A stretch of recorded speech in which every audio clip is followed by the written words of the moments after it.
বন্যা পরিস্থিতির উন্নতি হওয়ায় একে একে খুলে দেওয়া হলো সিলেটের সব পর্যটন কেন্দ্র।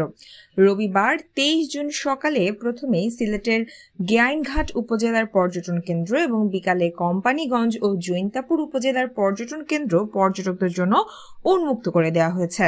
কোম্পানীগঞ্জ উপজেলা নির্বাহী কর্মকর্তা সঞ্জিত কুমার চন্দ ও জৈন্তাপুরের ইউএনও উম্মে সালিক রুমায়া বিষয়টি নিশ্চিত করেছেন।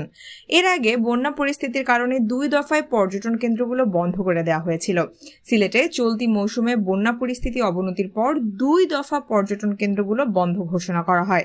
এর মধ্যে প্রথম ধাপে গত 30 মে সিলেটের সবকটি পর্যটন কেন্দ্র বন্ধ ঘোষণা করা হয়েছিল।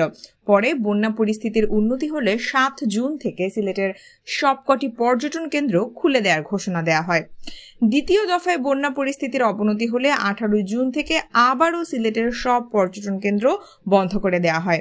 সে সময় সিলেট নগর ও জেলায় 8,25,256 জন মানুষেরও বেশি বন্যায় আক্রান্ত হয়েছিলেন। এই পর্যটন কেন্দ্র পুনরায় খুলে দেওয়ার সিদ্ধান্ত নেওয়া হয়েছে।